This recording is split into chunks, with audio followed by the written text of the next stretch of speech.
It's your boy, world first tier 4 null in the building. And I know I wasn't the first, but it feels so good to day one tier 4 character. These days, with how many mid, average, middling, sort of tier 4s we've gotten, I just knew from the jump that this dude was the real deal. And I'm here to say that he absolutely is. Even if it weren't just for his looks alone. I mean, listen, on the aesthetics alone, you can go ahead and tier 4 this dude. Have you seen the tier 3 advancement animation? You've probably seen this by now. It is insanely cool. This shit's going to birth so many thumbnails. It's bonkers. It's bonkers. And then you look at his skills. If we're just talking aesthetics, still, just for the glazers out there, the 4th skill, he summons the Grendel. Oh, yeah. Yeah. He rides the Grendel, but you don't have to ride the Grendel if you're not feeling it. You can cancel that into another skill, and the Grendel just pulls up behind you, squirting down all that symbiosis. His 3rd skill, Come Drops from Mars. You can see all that fall in there with the red and black. And then the 5th skill, probably one of the nicest 5th skills in the game now. Turn the VFX on. He does the reverse GOOOOO and blows it up. He takes that spirit bomb and he nukes you with it. Keep in mind it's a V-pad. Keep in mind you're never going to get tired of using this skill. And it's a shame that he's so good for PvP because goddamn does he look good in PvE rocking out. Now, World First Tier 4 means a couple of things. It means I didn't test him as extensively as maybe I could have if I had kept him at Tier 380. And what I want to say to you guys is I think he's really good at Tier 380. But I think his value at Tier 380 is going to lean very heavily towards PvP. So I'm not saying he's better at Tier 380 than Tier 4 for PvP. That wouldn't make any sense. But what I'm saying is at Tier 380, you may be a little bit disappointed or just sort of not. You might just be whelmed. You're not overwhelmed, right? You're just whelmed by his PvE performance. He does have a proc-friendly rotation, but at Tier 380, you're just not going to see the big gains the way you are in PvP. In PvP, even at Tier 380, he can one-shot with this 2nd skill. He can really do a lot of damage. But your main rotation on PvE, if you're going to use him for PvE, is 3 cancel 4 cancel 5, and then you can V-pad around with 5. You get about 90 hits, which is good, but it's certainly less than, Doctor Strange's recent foray with 150 hits. Yeah, sure. It's no Doctor Strange 150 hits. It's 60 hits short of that. But what you get at Tier 4, and where I think his value skyrockets for PvE at Tier 4, is his Tier 4 ability. He does a whack of damage up front, just like Thanos' Tier 4 ability. It just bursts the damage all in one shot, and it does 1,000%. Just talking about it doesn't do it justice, so I'm going to show you guys here how much damage and how often popping that Tier 4 ability with 1,000% of his attack really ends up doing. You can see every single time I pop it, that Tier 4 hit is just chunking Corvus's HP down. Look at this damage. It's absolutely bananas. This is stage 14 of Corvus and Proxima that I'm making look like stage 50 of Jean or something like that. Like these bosses are just getting deleted, just wiped off the face of the planet 30 seconds in, and I've done 33% of the boss's life. At this pace without cutscenes, you can clear that in under 2 minutes. It's biblical. I genuinely cannot describe to you how insane it is. His damage becomes biblically good for PvE, and again, you can scale this up. I don't have to use I don't have to use Wolverine. I can use Ghost Rider. So I'm going to be popping Hellfire Chainsaw every single rotation, guys. Every single rotation. So I do think that if you have your null just at Tier 380, and you're comparing him, let's say, to your Farmer Thanos at Tier 380. You're like, Thanos is kind of still better, or they're pretty much the same, but this Farmer Thanos is much worse for PvP, so I'm going to build my null for PvP at Tier 380. I totally understand that. Like I said, I think maybe 75% of his value is PvP-oriented at Tier 380, and I think he's one of the best Tier 380 PvP characters in the game, if you can't afford or don't want to Tier 4 him. I think he's up there with Silver Surfer. He's up there with Sentry as one of the best Tier 380s for PvP in the game. However, When you tier 4 him and you unlock that tier 4 ability that does 1,000% of his physical attack that you can spam every single rotation, and he's proc friendly, so you could use this with an energy or a destruction, although I recommend rage because you pop it, you know, whenever the proc is up, anytime during the rotation, you end up with a character who is now like very close to 50-50. I would still say his value leans a little bit more towards PvP than PvE because of ABX ABL. But he's so insane. He's so insane. I want to show you guys a little bit of ABL here. We're gonna do a quick little test because I don't think he's going to replace Loki. I think people are still trying to test it out, but I think they're leaning towards him not replacing Loki, and I'm not really surprised at that because Loki is only made for ABL, right? He's garbage for World Boss, garbage for GBR, garbage for everything else. So I'm not really 100% surprised, right? And what would it be if KNULL was basically best for every game mode, right? Because we know he's best now for PvP, more or less. And then we also have other PvE content. You know, he would just completely overtake and dominate the game and invalidate so many characters. Like, people are already thinking that, you know, they're going to replace Sentry. Like, he's just going to straight up de facto replace Sentry. Like, look at the character who's able to replace Sentry and do damage like this. You know? It's like, this is pretty nuts. We haven't seen this level of value in a character in a long time. And when I say, you know, he's probably not going to replace Loki, that's for the absolute, like, ABX, ABL obsessed mega heads who play this game mode maybe a little bit too much for their sanity.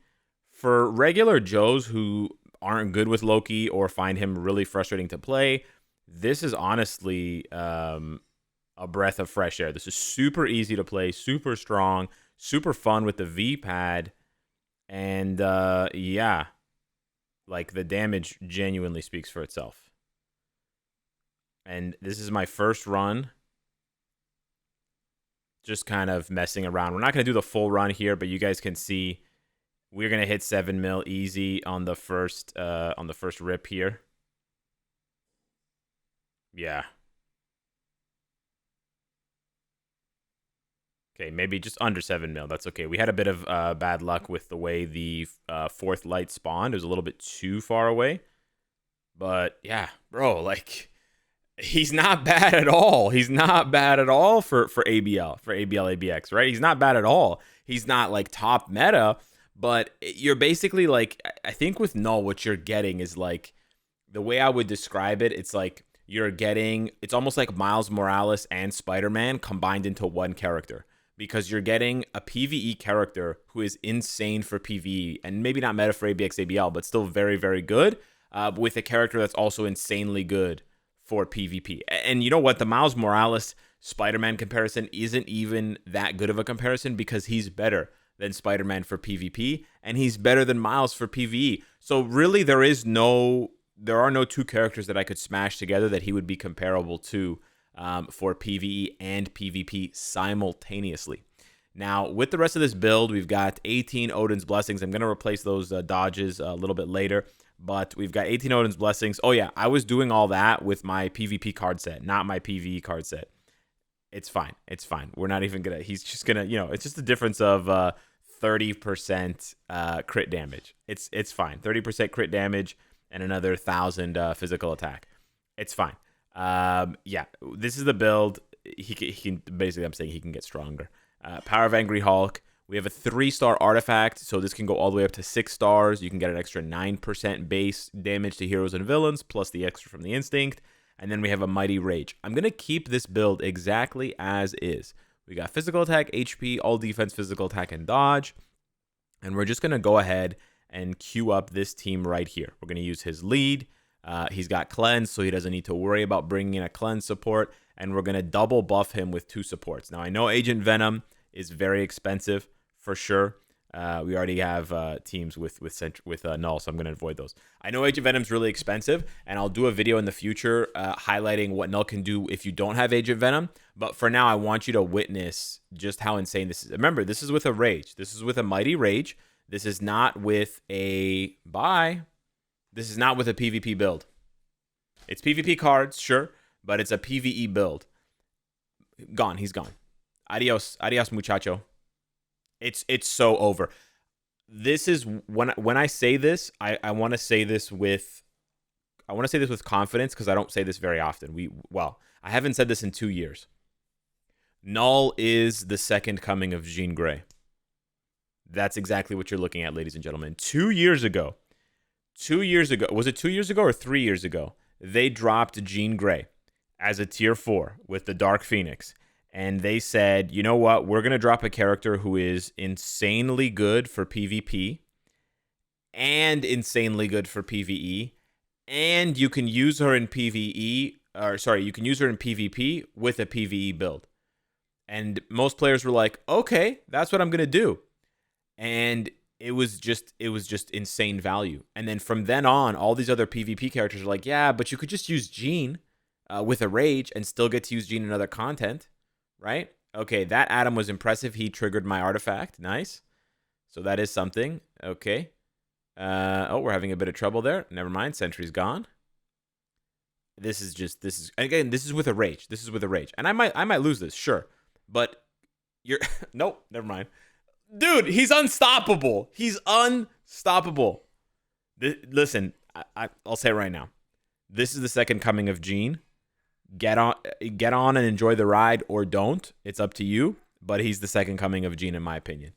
I think he is the ultimate hybrid character.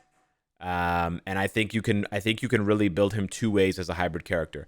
I think the way that's going to give the most value to the most number of players, and in particular, this takes into consideration like casual players and players who are not like super invested in PvP. I think this is the best build for the majority of players, where you're going to get the most value out of him, because you're going to be able to take him into literally every piece of content, and he will perform well, right? Whether it's GBR, ABX, ABL, War Boss Legend, farming, timeline battle, whatever. If you want to skew more towards PvP, but still have some damage for content, you could go with Agreed. And I'll do content showing you guys what that looks like in the future. It's not bad. It's not bad at all. He still hits like a truck, just like Jean Grey. Yeah, really the only game mode that suffers is ABX ABL, where you see his score does drop, by 20, 30, 40% when you swap from a Rage to Agreed, and he doesn't quite have as much damage as maybe Jean does for her days specifically because of the swap from Rage to Greed. I would suspect this is largely because he can't scale elemental damage as an additional multiplier, whereas Jean can and has supports like Satana to help her do that. But that's a speculation just based on comparing those two characters. No one else in the game can do that. So he's still in very, very rare company. It's just whether you want to go more PvE or you want to go with Agreed and go like more PvP. Those are basically the only two hybrid builds I would personally recommend. It's possible that maybe a Brilliant Energy with attack defense role could be another alternative. We'll have to wait and see. I haven't tested that out. But for now, those are the only two that I would recommend. And then if you want to go like full PvP, more defensive, it would probably be something like a Conquest. But outside of Conquest, Greed, and Rage, right now, I wouldn't really use anything else long term unless you're willing to unequip it in the future or you want to test it personally. Anyways, that's my reaction. That's my first, my world first tier 4 null. I'm very happy, man. My expectations were very, very high, and they exceeded them. So I'm on cloud 9. Anyways, hit me up in the comments down below. Let me know what you think. Thank you so much for watching the video. Smash the like button if you enjoyed the content. Smash the down button if you hated it, and I'll see you in the next one. Take care.